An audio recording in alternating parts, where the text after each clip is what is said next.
Yo, yo, yo. Hey, guys, welcome back to another awesome edition of the Best Practices Show podcast. Have you ever thought to yourself, do coaches have coaches? Well, they do. We have an amazing coach. Her name is Jaime. This is the first time I brought her into the podcast. She's crazy brilliant. So brilliant that it bends my brain every 90 days. Like, she keeps us engaged. She keeps us focused. It's a huge energy shot. And I'm like, Jaime, you got to go on our podcast and you got to share some of the things that you're sharing with us. Today, she shares her model, The Stages of Change. This rocked our world. And it got all of us energized about how to help teams better understand these stages.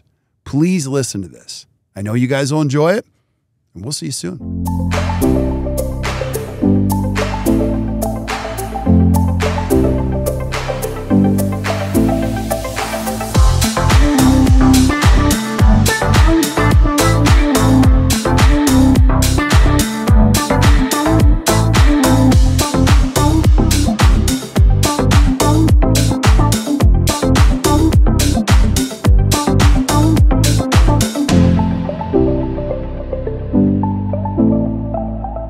Hey guys, welcome back to the Best Practices Show podcast. You know the jam around here. My job is to find the best thinkers, best teachers, best coaches, most brilliant people in the universe to help you create a better practice and a better life. And today is a crazy, special, unique episode because for the first time, I'm bringing on the coach's coach. Yes, coaches do have coaches. And so I have the greatest coach ever. And I thought we would bring her into the podcast today. So, Jaime, thanks for being on. Really appreciate you. Thank you for having me, and thank you for setting the bar so high for this episode. Whatever. Now, I'll do a little intro, but I want you to tell your story before we get into this. Today we're going to be talking about the stages of change, which she presented to my team of coaches, and they went crazy. They were like, this is brilliant. Now, I'll just say this. If you're listening to this podcast and you don't have a coach and you own a business, that's silly. You can't figure things out. Jaime comes into our environment once a quarter and she gets us all focused. You referred to it as the energy shot, and that is so true. I could go on for 10 minutes why this is so beneficial. I own this business 25 years. I love my team, but there's a certain point they can't hear me anymore. Jaime comes in. All I have to do is show up. Like, I do get mentally prepared. I get emotionally prepared. I do have some notes. I do some financials. All I have to do is get to the meeting. And all I got to do is be there, which is different from years and years and years ago where I had to create an agenda. I had to keep everybody on the agenda. Don't do that. Let an expert do that. So, Jaime, I want you to share your story with the people that are listening. So who's Jaime? What do you do? Oh, it's so complicated. Like all of us, we're just complicated humans. So my background is actually in big corporate. Cargill, for those of you who live in the Midwest, you maybe have heard of it, but one of the largest privately held companies on the planet. And so I lived abroad and traveled globally for my career there and really did really big business strategy. Right. So I wasn't the one always leading it. I did a lot of facilitation, but I was in the room and really got to kind of think in that way. And it kind of a rewiring of your brain, because that strategic thinking, as you know, right, doesn't come naturally to some people. You've got to kind of hone it, and you've got to broaden your perspectives and your horizons.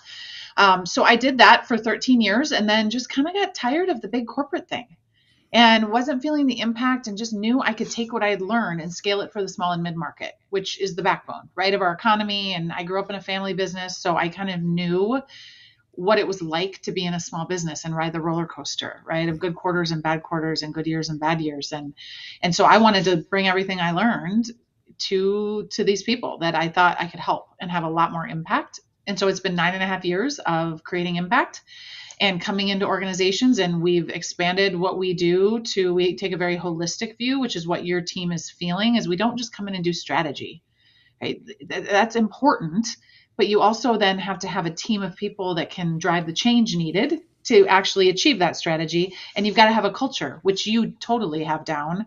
You've got to have a culture that's strong enough to support it. And so when we come in, we're looking at the people side and the business side to make sure they're aligned. Yeah. Totally. Very well said. And, you know, we work hard at the culture thing. I don't want to say we have any perfect, but this is proactive for us. I want to maintain, grow, nurture this culture. And I know that there's a certain point where I'm the biggest problem. Actually, all the time, I'm the biggest problem. So putting all those together is crazy key. And now another couple things that you should probably know about Jaime is I interviewed a lot of coaches. Hands down, Jaime was my favorite. Like nobody even came close. I'm like, oh my gosh. You can talk to me in a way. Now, we refer to gloves off. Like you come in and there are some things I'm like, oh gosh, you did not just say that. And you're like, yes, I did. And you got to have the trust with somebody to just go there and tell you exactly what's going on. Tell us a little bit about the coach-client relationship, how you see it before we get into the stages of change. Yeah, so it's one of our core values, raw authenticity. So the analogy I give that always gets a chuckle is you don't hire a personal trainer to give you a bowl of ice cream and the remote. Right? Think about that. You would never hire a personal trainer to do that. Why would you hire a coach to come in and pacify you, right? Or just come in every now and then and tell you you're doing a good job? Like, I don't believe that's the job of a coach. I think we're advisors. We're there to help you see what you can't see because you're too close to it. Right. Right. And that's, I think what's helped you guys is you already know your business. So I'm not coming in and telling you this is what you need to do. I'm coming in and asking you questions so that you can take a step back and say, wow, I didn't realize it because I was so close to it, but we do have that problem, right? Or I can see that now.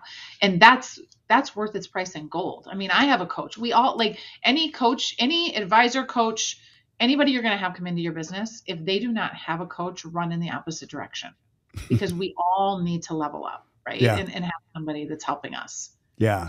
And you said this at the beginning, like I can see ceilings you can't even see. And I'm like, you okay, totally. And one of the ceilings we're going to talk about today is the stages of change. Now, we create content, we coach clients, we coach dental practices, and we put in a lot of infrastructure and systems and thoughts and tools. And when Jaime came in, she's like, she diagnosed, listen, you guys create a lot of stuff, but it's not sticking to the level that you would like. And you introduce the stages of change, and we can't stop thinking about this. So I want you to take the listeners through the why of this and then the how and the steps. So where do we start?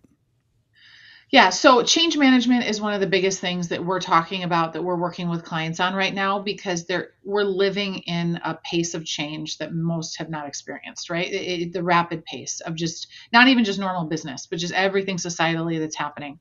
And so what's happening is there's change fatigue happening that we're not realizing, and it's impacting performance in most of our organizations. And so on a whim, it wasn't even part of the agenda, right? But as you guys were diving in, I got up and did what I do, right? I'm like, I'm going to show this model to you. And you're like, wait, what? And so essentially what it is it's a simple model. And are you going to share it? Are we going to be able to share the image with folks? Or I'll actually I'll put the image up for people that are watching. I'll also put a link to Jaime's stages of change in the podcast. So if you're listening on Stitcher or iTunes, you can go down and it'll be the first link. Just click on it and you'll see what she's talking about. Because sometimes the imagery also helps. But essentially what it is scientifically proven that as humans, when something is changing, and this can be the smallest change, it can be a big change, right? So it really doesn't matter the magnitude, but you go through these 5 stages. And when we talk about it with leaders and coaches, we say, oftentimes as leaders, let's say we're a business owner, right, of a dental practice, they're going like, why won't my people just get on board, right, with what we're doing? Like, why aren't they? And we usually help them step back and say, because we haven't done the work needed to help them see the change, right, and what's involved in the change. And so the different stages of change, our job as leaders is to help people get through the stages as fast as possible, not expect them to just be on board because we sent an email or we said something once. Right. And that's the part as leaders I think we get hung up on is we just get frustrated. And so when we share the stages of change, it's to help leaders understand that don't be frustrated, just realize they're just somewhere on the stage, right? They're in one of those stages and we have to figure out how to move them. So I'll walk through the 5 stages of change and kind of give you a high level kind of cliff notes on it. And if you have questions as I go through this, just throw them out there. Oh, I'm going to have tons. So I'll stay with you. If you're a listener and you're an entrepreneur, you're a dentist, I'm going to tell you the frustration that Jaime's talking about. You experience this firsthand. You're like, we've talked about this like 10 times. I gave you guys the whole thing. I actually wrote it out.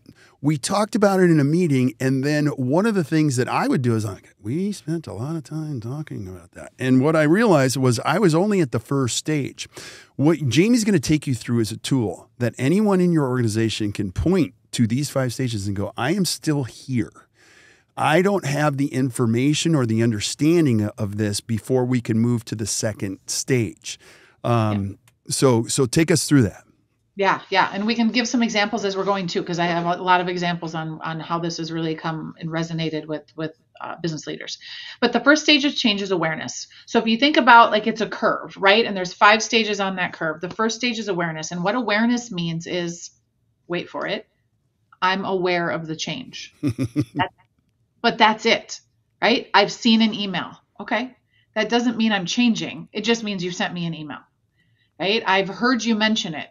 Okay. But that's all that is to me, right? I'm just aware that there is a change we're talking about. So after awareness, we move people to understanding. So understanding is interesting, right? I know a little bit more about the change. Not quite sure how this is going to work or how it's going to impact me, but I understand it maybe a little bit below the surface, right? A little more than just you've sent me an email. Right. Let me talk about the stage what's happening in between. If you were an accidental team member, you've worked for me for a long time. You know Kirk has a lot of ideas. So the awareness thing happens. And then you're like, okay, he sent me the email. He changes his mind all the time. He sees a new course and like, I'm just going to let this go until he brings it up again. And then I'm thinking he might be serious because you helped us understand. I'm going to put a lot of these things together. So hold tight. You know, the signature of mediocrity is chronic inconsistency, which is what I was prior to putting in this operating system, only because like I see things, I like things, I want to move, I want to try this. And so what I didn't know, I was creating organizational fatigue.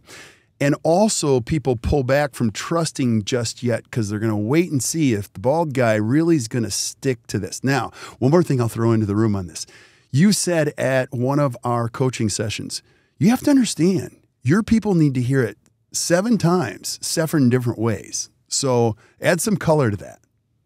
Yeah. So whenever somebody says, but we communicated it to them and then we wrote a process for them, I'm like, that's 2 out of 7. What else are we going to do? And they're like, what? Right? It's scientifically proven 7 times in 7 ways. And that might mean verbally, right? That might mean in a meeting where they're connecting dots because it's all about dot connecting. They aren't on the journey. They haven't been thinking about it for 3 months or 3 years like you have. They don't see the same problem you see from their seat. And so you have to paint the picture for them, right? In pieces and put it together for them. And so most leaders give up too early and they get frustrated and then the employee is frustrated. And it's because we don't have this common language, like you said, to point and say, I'm only at awareness. You haven't gotten me further than that. I need more, right? Whatever that looks like. That's what we want to create is that common language. Yeah. So take us through that. What happens once I get to understanding? And then what's the next stage after that? Yeah. So understanding is like, we call awareness is discomfort, right? Like, like what's changing? Understanding is, okay, right? Like open to hearing more, but I have no idea what this means for me.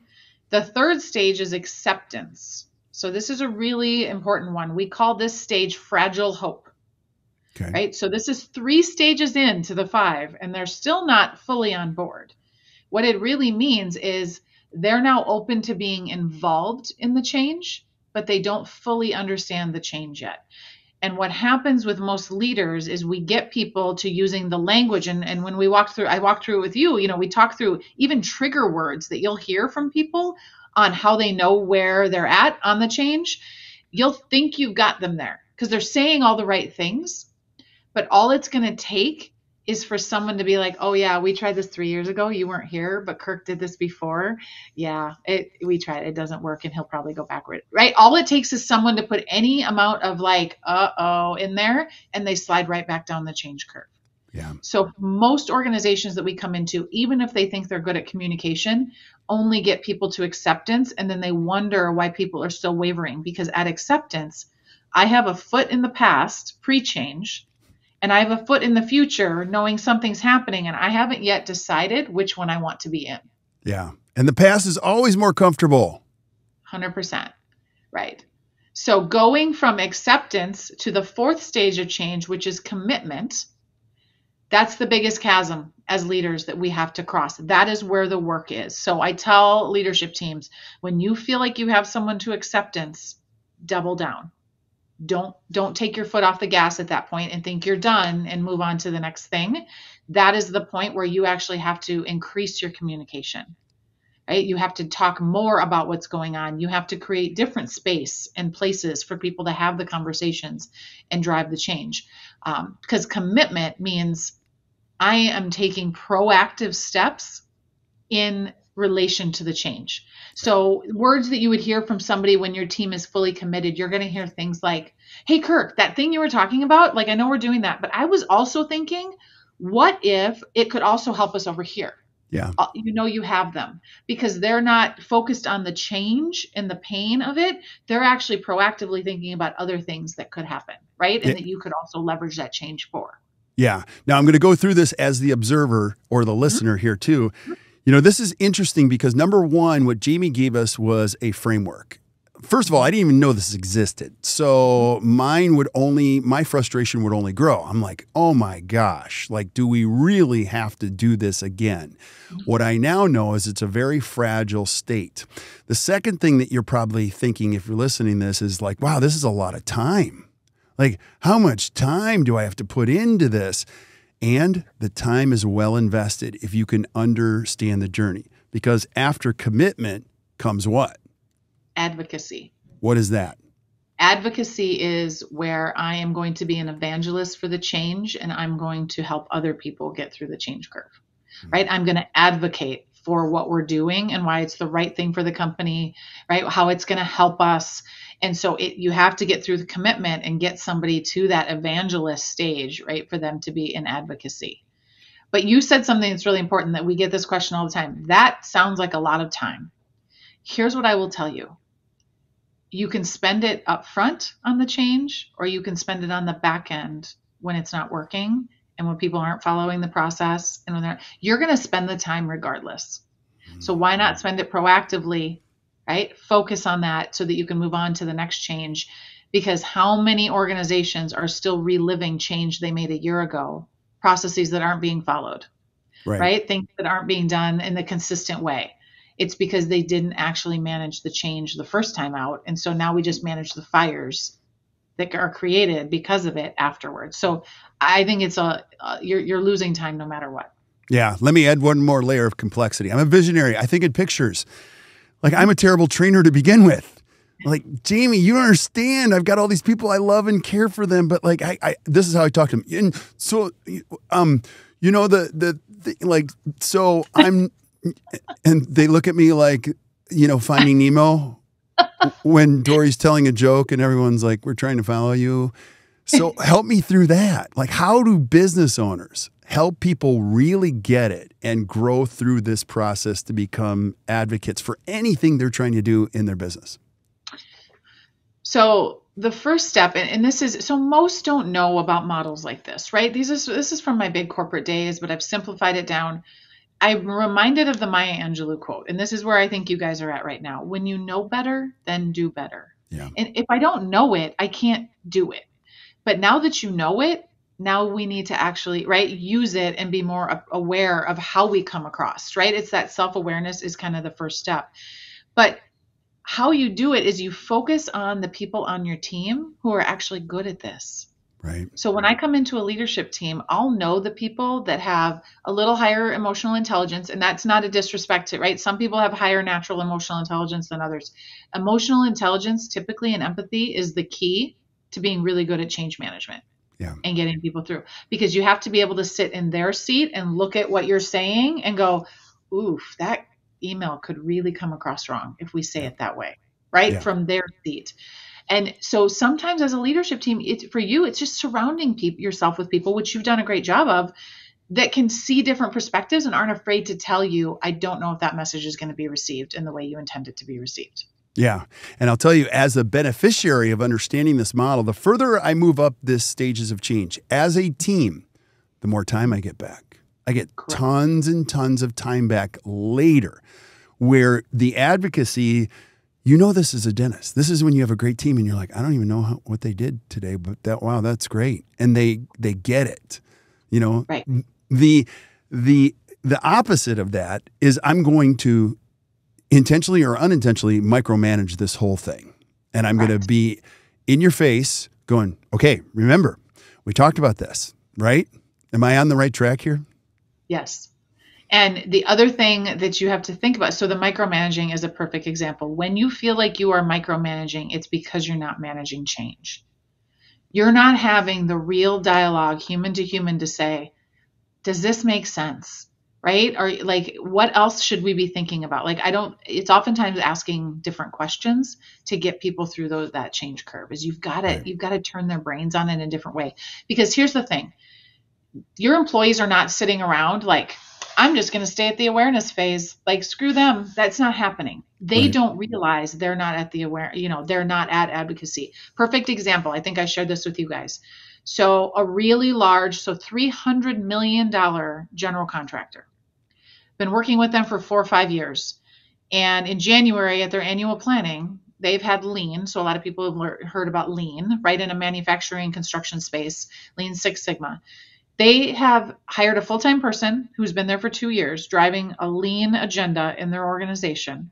But it's kind of been faltering and stopping and starting. And we were planning it. And I finally just turned to the executive team and I said, I drew the stages of change. And I said, where are you at as it relates to lean on the stages of change? This is the executive team leading the entire organizations. We're 2 years in.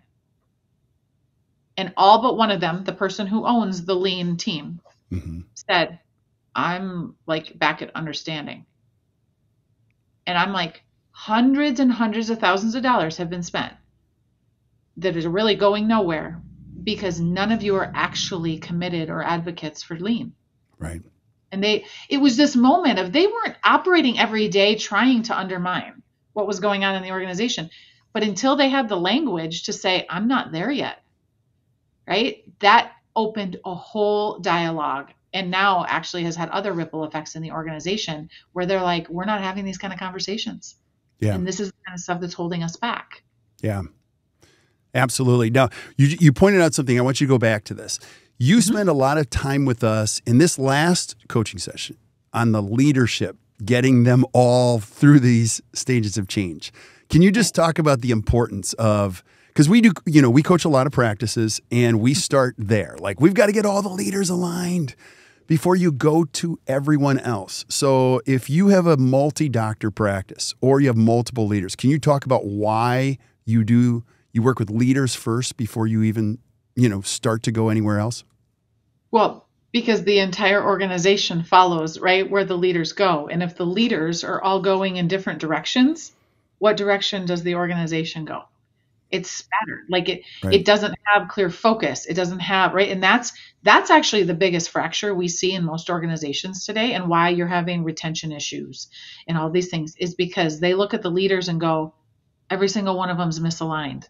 Yeah. And what we tell leadership teams is if you think you're hiding your misalignment, your dysfunction, your distrust between yourselves, you're not.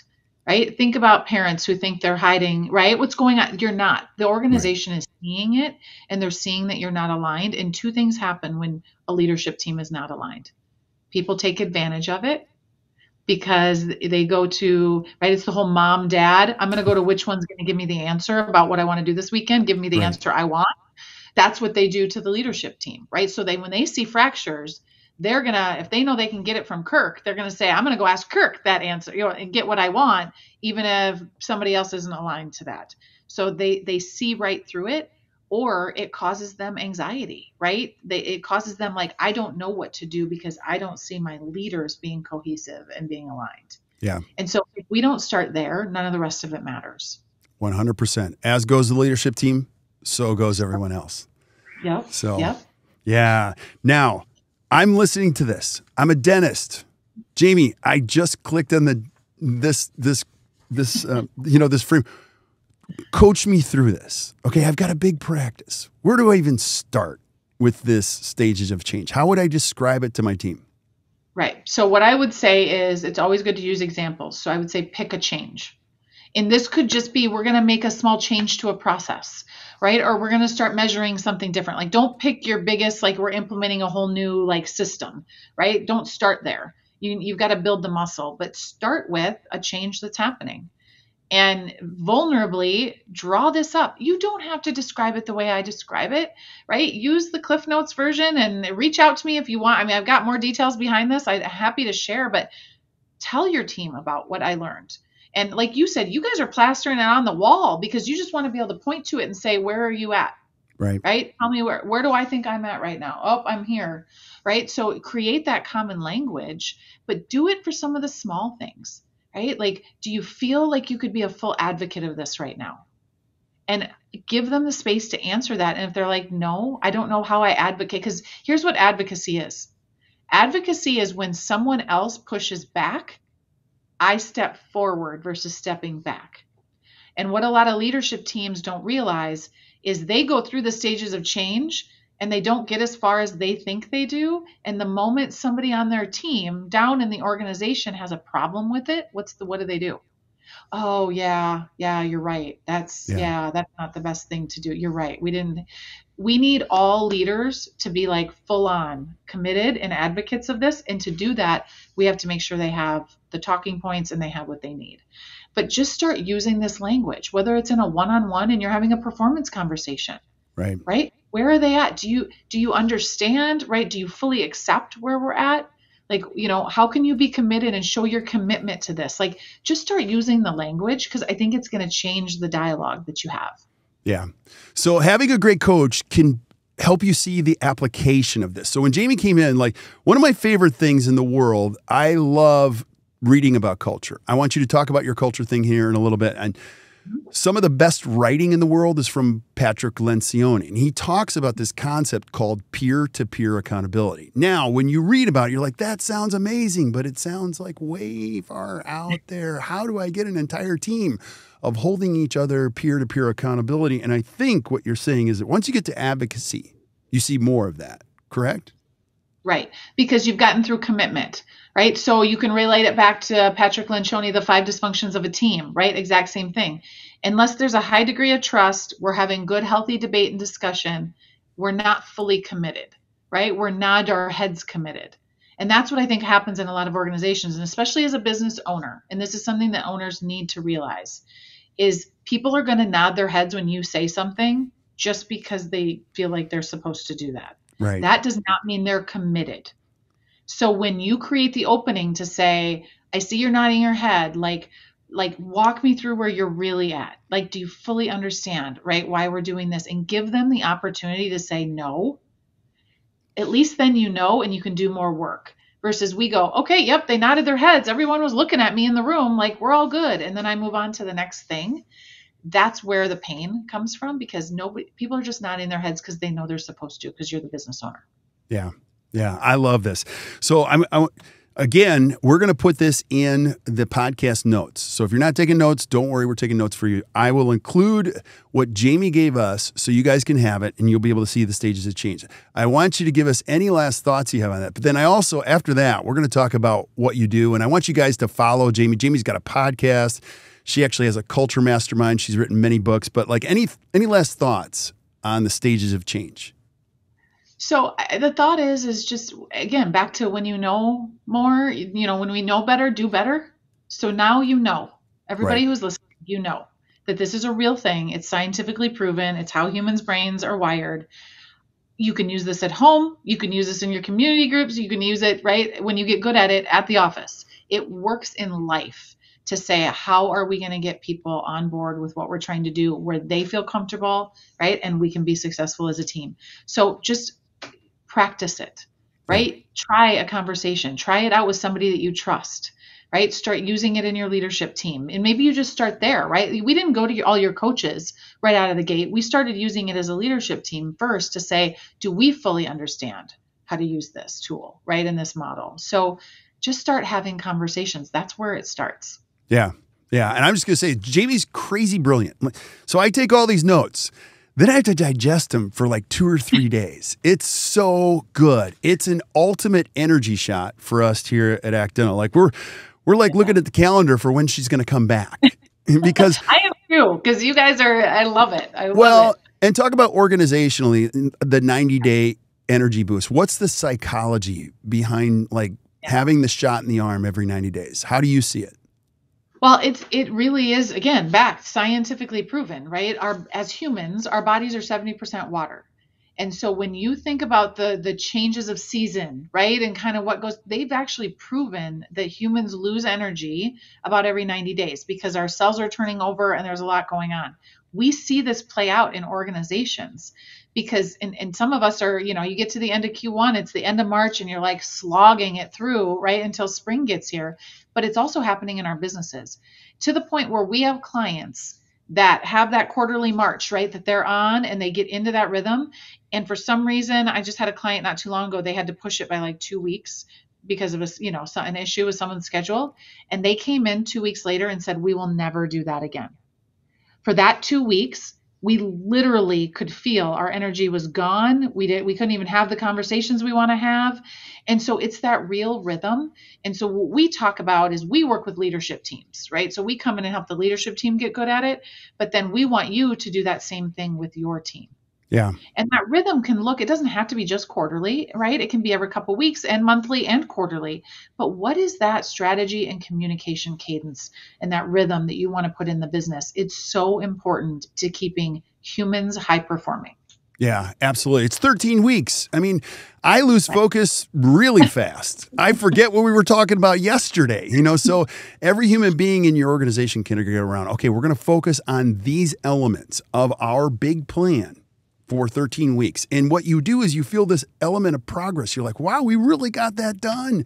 And that's what everybody needs. They need that collective confidence. Jaime, you're just a blessing to all of us. I want you to talk about your study club, you have your culture club now. You also have several books. And you guys, you got to listen to her podcast. So if you want a little dose of the coach's coach, like she's brilliant, talk about where do I find out more about what you do? Yeah. So podcast, first off, Superpower Success, all the places you get podcasts. So super easy to find. I've been doing it for 6 years. So there's lots of episodes if you want to go back and binge. But we really focus on redefining what success looks like for leaders. And so we bring on uber successful people that have had journeys that are full of ups and downs, sideways, left turns, and we have them share their journeys and talk about as leaders, right? What has that leadership journey been like and what have they learned along the way? So it's full inspiration, full stories of just like, we've all had, we all have a story of things that are good, bad, and ugly, right? And what we've dealt with. But I think it helps normalize it when we hear other leaders talking about their own struggles and how they got through them. So that's the podcast. From a book standpoint, You Are Here, Kick-Ass Inspiration for Navigating Your Journey to Success was my first book I launched in 2021, which is really about my journey to success and all of the good, bad, and ugly that, has happened and really talking about that. So it was kind of an extension of the podcast. And then our second book is actually on pre-order right now on Amazon. So it launches June 20th, called The Culture Climb. And it's how to build a workplace culture that maximizes your impact. So it's got our model in there. We talk a lot about our holistic approach to conscious leadership and really how you build a sustainable business that and grow with less pain is really our focus as a business. And then from there, we do, in the Minneapolis area, we do culture panel events every quarter. And then out of those, we started to identify a need where leaders wanted to come together to talk about their role in culture. How can I help? I'm not the HR person. It's not their job, right? To fix culture. It's not the business owner's job. It's the team's job. And so we bring leaders together in our culture roundtables, like a mastermind. And we're kicking off a new set of those in May to just help leaders come together and share best practices and understand, like, here's what we're trying and here's something we've done. And then we're bringing in our tools to those conversations to give them the tools that they need to start driving different conversations in their organizations. Absolutely. Jaime, you're the best. I'm going to encourage you guys to check it out. I'll just remind you, like, nothing trumps organizational health. When you have a healthy group of people that think the right way, that are bought in, and they're all in the right seats, you enjoy going to work. It makes you so happy. And the net of it is way greater than you could ever imagine. So the financial impact, the time impact, it's incredible. So I would encourage you to invest in the culture journey. So Jaime, thank you so much for being on. I really appreciate you. Yeah, so stick around when we say goodbye to everybody else, but thank you guys for listening to the Best Practice Show. Hey, if you enjoyed today, which I know you did, just do us a favor, hit the share button, share this with your friends, and keep sending us suggestions for things you want to see. I'm going to have Jaime back again and again and again and again because it's going to bend my brain, and I'm hoping it bends your brain so you guys create a better practice and a better life. So until we hear from you next time or you see us next time, keep watching or keep listening to the Best Practices Show. You guys enjoy your day.